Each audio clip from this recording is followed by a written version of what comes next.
Germany, May 1945. The Third Reich has collapsed.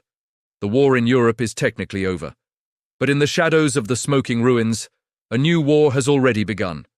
While the world celebrated peace in the streets of London and New York, American intelligence officers were in a frantic race against the Soviet Union. They were not looking for gold. They were not looking for stolen art. They were hunting for brains. You know the story of the moon landing. You know the American heroes, the ticker tape parades, and the giant leap for mankind. But there is a dark chapter they did not teach you in school. A chapter written in invisible ink and blood.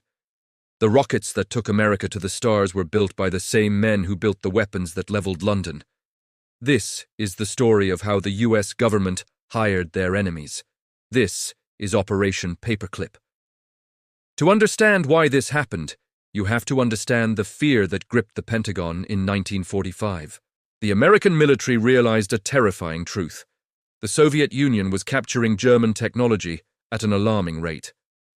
If Stalin got his hands on the V-2 rocket scientists first, a nuclear missile could be pointing at Washington, D.C. within 5 years. The Cold War hadn't officially started, but the battle lines were already being drawn in the laboratories of the fallen Reich. President Harry Truman signed a secret order. It authorized the recruitment of German scientists.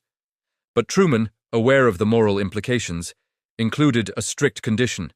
He explicitly ordered, "Do not recruit any ardent Nazis, no war criminals, no active supporters of the SS." That was the order on paper, but the Office of Strategic Services, the precursor to the CIA, decided that the president's morals were inconvenient. They needed the technology. They needed the V-2 rocket. And the only men who understood it were deep in the Nazi party. So, the intelligence agencies made a choice. They didn't follow orders. They decided to rewrite history. Let's look at the primary target, Wernher von Braun. To the American public in the 1960s, he was a genius, a visionary, a charismatic man who explained space travel on Disney television programs. But in 1944, he was a major in the SS. He oversaw the Mittelwerk factory, an underground hellscape where slaves from the Dora concentration camp were worked to death building his rockets. The conditions at Mittelwerk were horrific. Prisoners lived in the tunnels, deprived of daylight, starved, and beaten. It is estimated that 20,000 people died building the V-2 rocket. That is a grim statistic. More people died making the rocket than were actually killed by its explosions in London and Antwerp. Wernher von Braun walked past these bodies every day. He knew exactly where his labor force came from. When the war ended, von Braun and his team fled west to surrender to the Americans, knowing that the Russians would likely execute them or send them to the gulags. When American forces found von Braun in the Bavarian Alps, the scientists expected interrogation and possibly a trial. Instead, they were greeted with steak dinners and a job offer. This is where the operation got its name. The Joint Intelligence Objectives Agency began reviewing the dossiers of these scientists to prepare them for entry into the United States. Their files were marked with terrible crimes. The classifications read, "Ardent Nazi." "Security threat," member of the SS. By Truman's rules, these men should have been deported or tried at Nuremberg. But the American recruiters sat at their desks with a bottle of bleach and a typewriter. They essentially redacted the crimes. They scrubbed the records.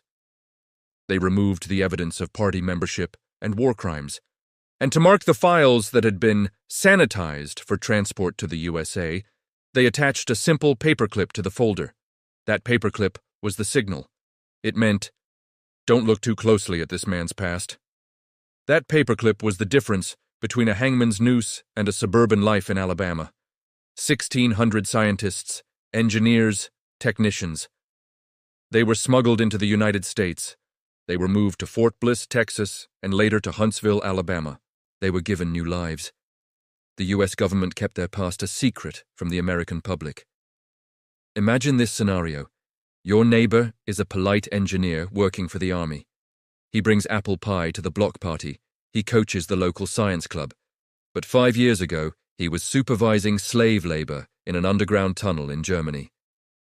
That was the reality of Operation Paperclip. It wasn't just rocket scientists. The operation brought over doctors and chemists as well. This is where the story gets even darker. The US imported doctors like Hubertus Strughold. He is later known as the father of space medicine.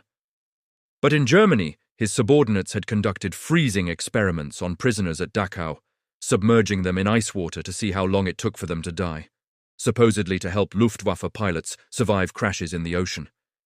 The US military wanted that data. They wanted to know the limits of the human body for high-altitude flight. The data was purchased with human suffering, and the CIA filed it away as simply useful. For decades, the cover-up held. The operation was a massive success in terms of results. Undeniably, American aerospace dominance was built on this foundation. The Saturn V rocket, the machine that carried Neil Armstrong, Buzz Aldrin, and Michael Collins to the moon, was Wernher von Braun's masterpiece. When Apollo 11 landed, von Braun was an American hero. He was celebrated as the man who won the space race. But in the shadows, the truth festered. It wasn't until the 1980s that the full extent of the cover-up was declassified and exposed by investigative journalists. The Department of Justice finally had to create a special unit to hunt down some of the very men the intelligence agencies had protected for 30 years. One famous case was Arthur Rudolph. He was the project director for the Saturn V. He received the NASA Distinguished Service Medal. But when the files were finally opened, his role as operations director at the Mittelwerk slave labor facility became undeniable. In 1984, rather than face trial, he surrendered his US citizenship and fled back to Germany. He was allowed to leave, a final courtesy for his service to the space program. The justification from the Pentagon and the CIA has always been national security. They argued that it was a necessary evil. They argued that if they hadn't taken these men, the Soviets would have. And if the Soviets had the V-2 team, combined with their own resources, the Cold War might have ended in a Soviet victory. They viewed it as a transaction. We give them immunity, they give us the moon. But this transaction raises an uncomfortable question that haunts the legacy of NASA and the CIA. America won the space race. We possess the most advanced aerospace technology in history. But the foundation of that success was built by the enemies of democracy, on the backs of 20,000 slave laborers who died in the dark. Did the ends justify the means? Did the fear of the Soviet Union justify granting amnesty to men who were complicit in the Holocaust? The US government sold a piece of its moral soul for a rocket engine. The files on Operation Paperclip are mostly open now, but the lesson remains relevant. When a government operates in the shadows, morality is often the first casualty. We look at the moon and see a triumph of human engineering, but we must also see the ghost of the V-2 rocket hidden inside it. This concludes the file on Operation Paperclip. But there are other files from other wars that remain sealed. The world of espionage is full of men who traded secrets for lives and loyalty for money. Next time, we will open a dossier on a different kind of betrayal. We will look at a man who didn't build rockets, but who sold the names of American agents for a stack of cash and a luxury car. This is the Shadow Dossier. We read the files they didn't want you to see.